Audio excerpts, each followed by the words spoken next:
Bonsoir à tous et bienvenue dans Plus d'Actu. Faut-il réserver le pont marchand exclusivement aux piétons et aux cyclistes ou bien s'agit-il d'un axe de communication qu'il faut rouvrir aux automobiles? D'un côté, il y a ceux qui pensent que ce pont est un lieu de promenade privilégié pour beaucoup d'Anderlechtois et qu'il faut préserver cet îlot de calme. De l'autre, ceux qui estiment que franchir le canal à cet endroit-là permettrait de désenclaver un quartier en plein développement. Entre les deux camps, le débat est donc vif à Anderlecht et il ressemble d'ailleurs assez fort au débat qui avait accompagné la mise en place du plan Good Move dans le quartier Kuregem. On va donc y consacrer 25 minutes pour entendre l'avis des deux parties.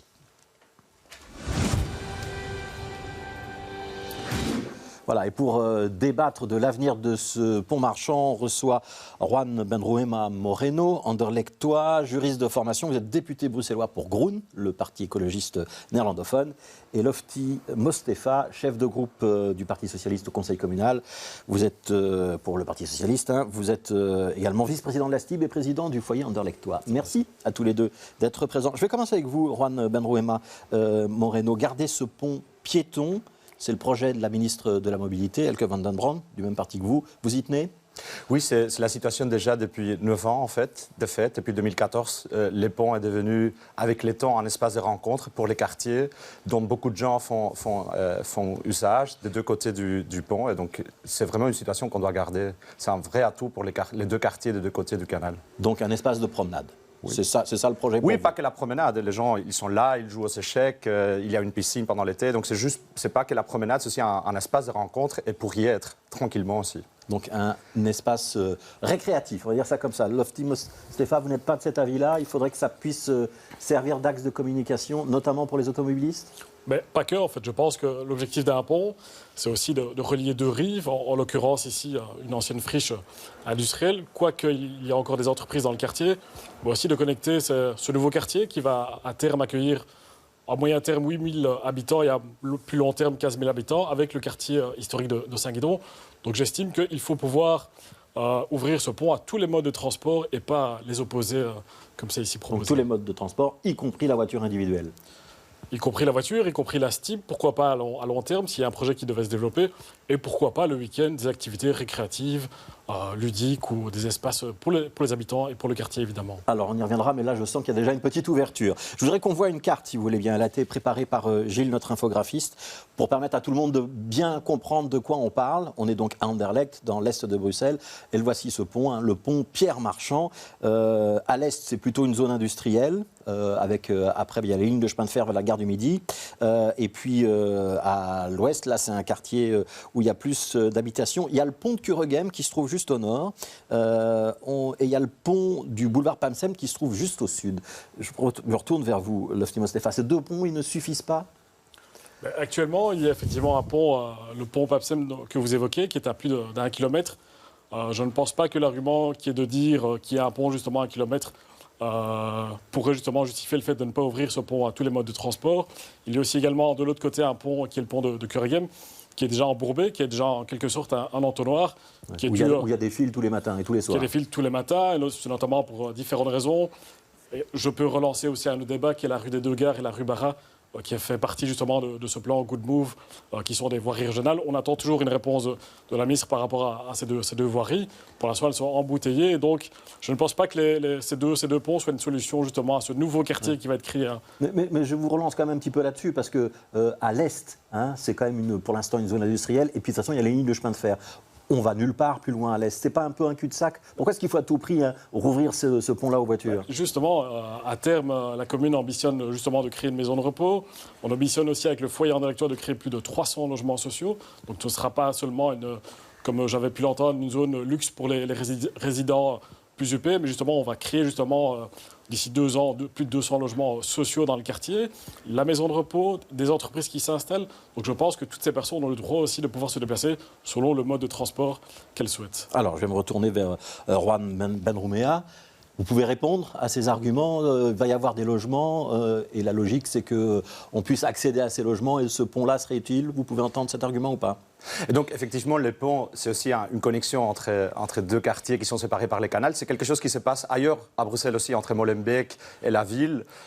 Et on voit que là, il y a aussi plusieurs ponts qui servent à des différentes fonctions. Et les uns, ils sont ouverts juste au transport automobile, sans piste cyclable à part. Il y a des ponts qui sont mixtes. Et il y a des ponts qui sont exclusivement passerelles, citoyens, piétons, vélos. Et donc, je pense que ces mix qu'on voit dans des autres parts dans la ville, dans le sens qu'on peut réserver le transport et en les réservant aussi les fluidifier, les rendre plus calmes, plus agréables, avec moins de conflits. Ouais. Ça pourrait, et c'est déjà le cas, Anderlecht aussi une solution. Ouais, ça, on le voit déjà. Oui, mais Juan Barumumea, ça veut dire que s'il n'y a pas de pont à cet endroit-là et qu'il y a des nouveaux logements, ça va obliger les habitants de ces nouveaux logements à faire le détour, soit par le nord, Kuregem, soit par le sud, boulevard Papsen. Et donc, alors... Aujourd'hui, déjà, il y a les logements, il y a des gens qui habitent et qui font déjà les déplacements de différentes façons. Moi, je traverse ces ponts à vélo, à pied, journalièrement pour croiser de l'eau d'Anderlecht vers Kuregem pour amener mes enfants à la crèche ou à l'école.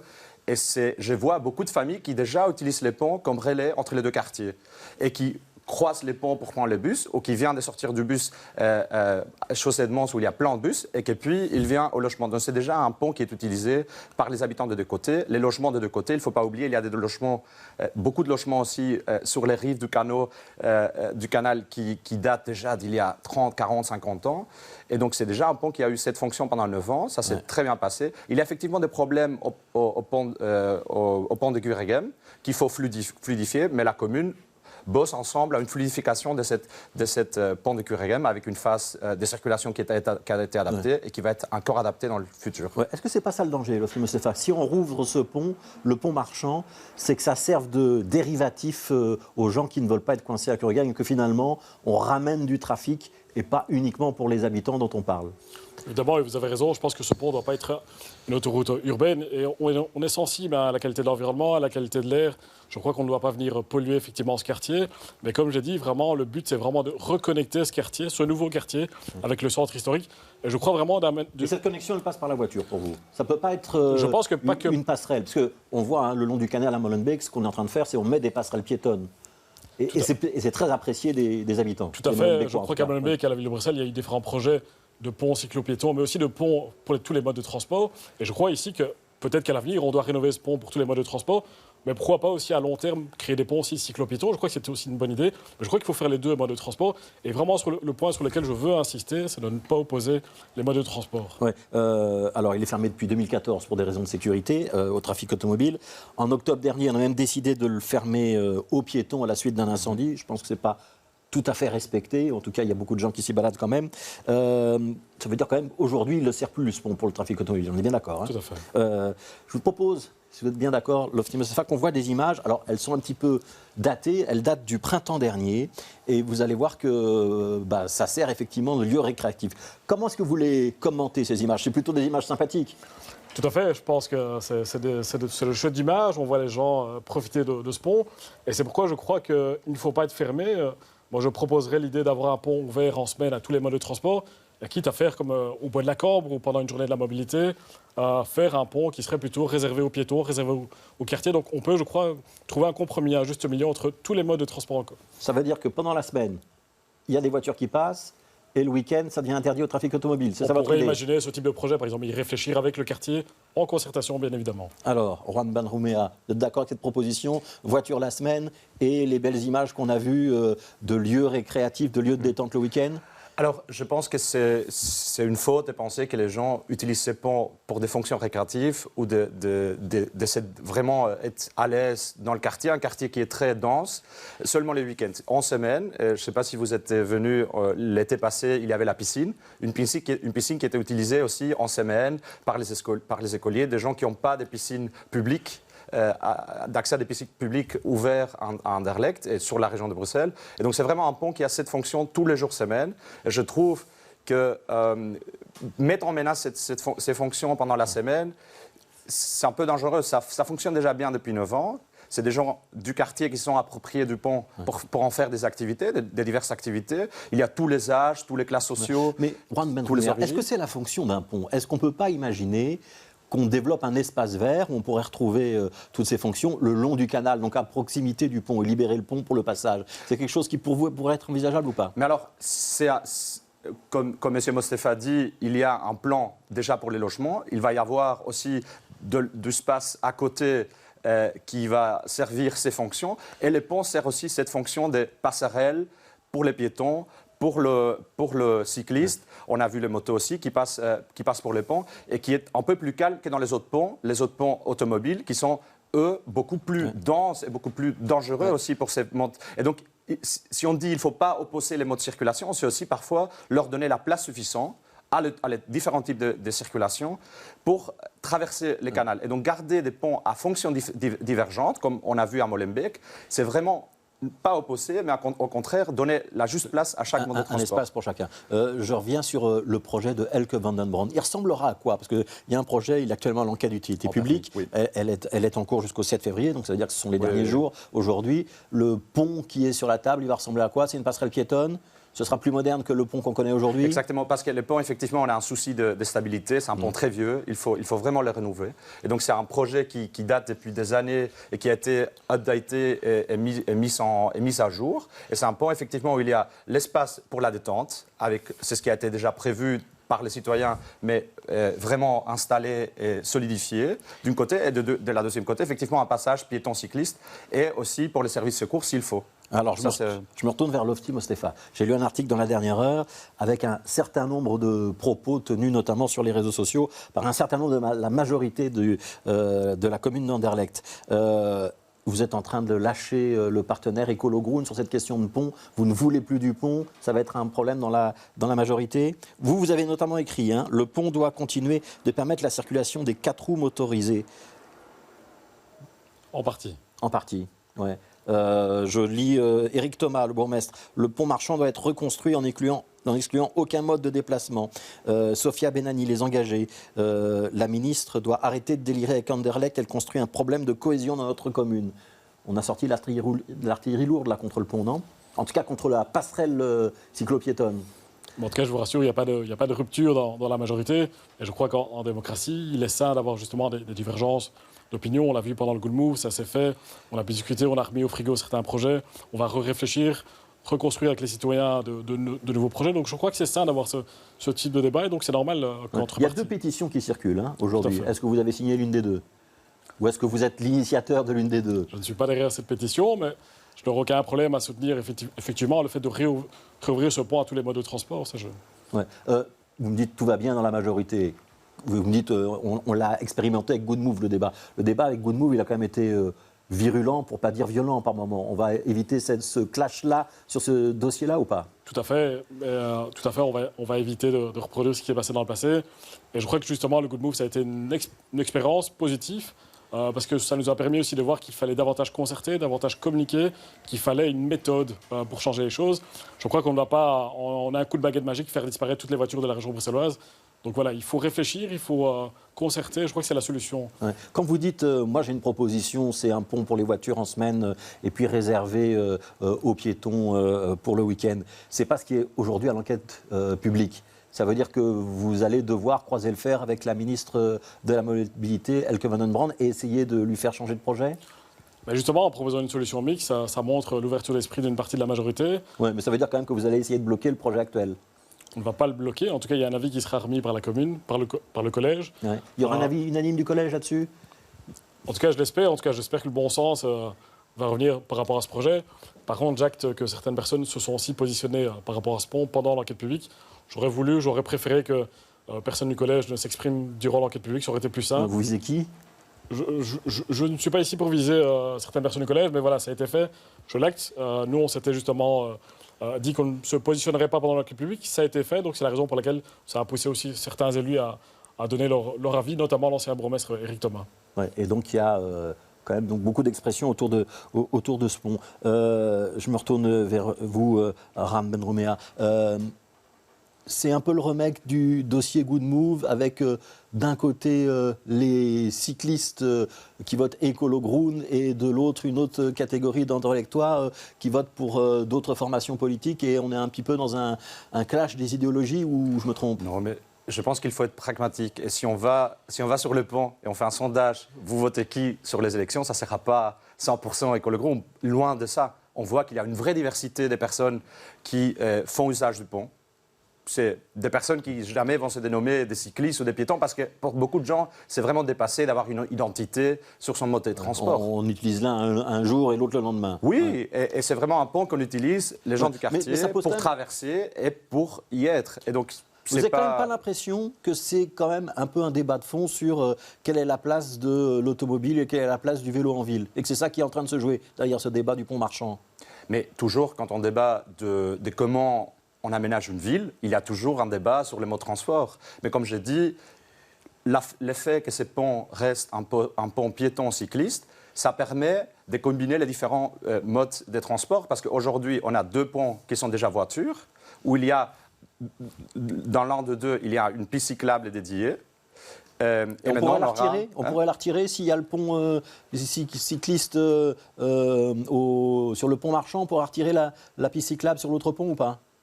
Non, mais parce que là, vraiment, c'est vraiment un grand pont. Donc il faut connaître les dimensions d'un pont. Ouais. Et s'il y a de la place pour tout combiner, c'est bien. Et quand il n'y a pas de la place, il faut faire des choix. Ouais, je voudrais vous interroger quand même sur Skardilofti, Mustapha. Il ne faut pas répéter les erreurs de Goodmove. Est-ce que vous êtes d'accord avec lui? Est-ce que sur ce dossier-là, on va concerter mieux que ce qu'on avait fait sur Kuregem? Alors là, tout d'abord, comme j'ai dit, ça fait déjà 9 ans que c'est la situation. Je pense que les gens savent déjà qu'est-ce que ça veut dire, l'usage du pont actuel. Ils savent comment ça marche, ils ont eu le temps pour former leur avis. Les avis sont donnés, comme vous avez dit, il y a des pétitions de 2 côtés. Pour moi, la meilleure pétition, la meilleure participation citoyenne, c'est vraiment les gens qui viennent et qui expliquent c'est ce qu'ils veulent faire avec un espace public. Et donc ça a aussi été fait sur les ponts. Et maintenant, on poursuit effectivement tout ce qu'il faut faire. Et donc, il y a l'enquête publique. Tous les citoyens d'Anderlecht peuvent émettre leur avis. Ils seront écoutés au comité de concertation. Donc, c'est vraiment l'enquête publique qui va donner un petit peu là ou parce que moi, à ma connaissance, il y a un projet pour l'instant. C'est celui de la passerelle piétonne avec les cyclistes. Vous pourriez revenir en arrière ou pas?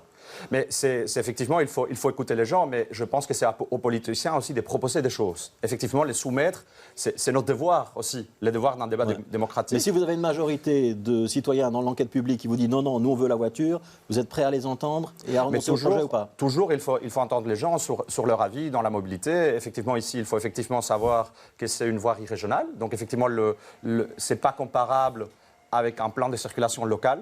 Donc, il faut voir aussi qui est compétent pour décider. Ouais. Et il faut voir aussi, effectivement, les fonctions des ponts. Donc, mais c'est Elke van den Brand, elle est dans notre parti, vous lui passerez un petit coup de téléphone. Mais oui, bien sûr, mais ce n'est pas ça en question. Lofty Mustapha, est-ce qu'il n'y a quand même pas un petit peu de Groen bashing, voire de Elke van den Brand bashing dans votre opposition ou dans les prises d'opposition qu'on a pu lire sur les réseaux sociaux? Non, je pense que... Vous n'avez pas envie de refaire le match de Kuregem? Non, je crois qu'il n'y a pas d'opposition. Parce que vous vous êtes profilé fort dans le dossier Kuregem. Hein. Oui, mais moi, je ne fais que... Je suis conseiller communal, donc moi, je suis élu par les Anderlechtois. Et donc, je suis très connecté, je suis constamment sur le terrain. Donc, les citoyens, quand ils m'interpellent, je suis un peu leur dépositaire de leur message. Donc, si les gens me disent qu'ils ne sont pas d'accord avec tel élément, si on a changé leur quotidien sans les concerter, s'ils sont revenus des vacances et que tout d'un coup, on leur impose des changements de circulation sans concertation, que ces gens prennent plus d'une demi-heure alors qu'avant, ça c'est ce qui s'est passé sur Goodmove. Tout à fait. Ouais. On n'est pas dans le même scénario à Péry sur le pont Pierre-Marchand. Ça fait des années qu'on en parle. Vous estimez qu'il y a une bonne information, un bon débat, un bon niveau d'information des citoyens avant l'enquête publique ou pas? Moi, ce que je trouve vraiment dommage, c'est que ce pont est fermé depuis plus de 10 ans maintenant. Ouais. Ça, c'est pas de la faute d'Elke van den Brand. C'est pas ce que je dis, mais il faut éviter d'être emprisonné soit par une vision, il faut éviter d'être dogmatique. Je crois qu'il faut être ouvert, il ne faut pas opposer les modes de transport. Et si je crains que si on continue à être dans cette certaine posture, justement, on va encore perdre quelques années. Et je le crains pour le quartier, en tout cas. Bon, on entend en tout cas que sur le fond, vous n'êtes pas d'accord. Une question sur la sécurité, Juan Broema. Est-ce qu'il ne faut pas, justement, dans le développement de ces nouveaux quartiers où il y aura des logements, permettre le passage de véhicules de secours, par exemple? Oui. Ça, oui. Oui, je pense. Mais est-ce que c'est compatible, il faut demander, est-ce que c'est compatible avec un pont qui a une vocation d'être un espace récréatif? Où on va peut-être mettre des tables de ping-pong ou des toboggans pour les enfants, des choses de ce genre-là? Mais alors, il y a déjà des ponts passerelles piétonnes qui ont cette possibilité. Tout au long du canal, on en a parlé entre Molenbeek et la ville de Bruxelles. Et puis, je pense qu'il faut parler au service de secours. Ils sont installés, la caserne et sur la chaussée de Mons. Il y a un projet des ministres socialistes au gouvernement régional pour déplacer la caserne plutôt vers les ponts de Kuregem, donc de l'autre côté du canal. Et il faut leur demander qu'est-ce qu'ils souhaitent, si pour eux, il y a besoin vraiment d'utiliser ces ponts. Et si oui, alors effectivement, concevoir un pont avec une possibilité pour les véhicules de secours pour passer, comme c'est fait dans plein de ponts en région. Quoi. C'est un débat important pour Anderlecht. On vous en parle beaucoup de ce pont Pierre Marchand ou pas trop?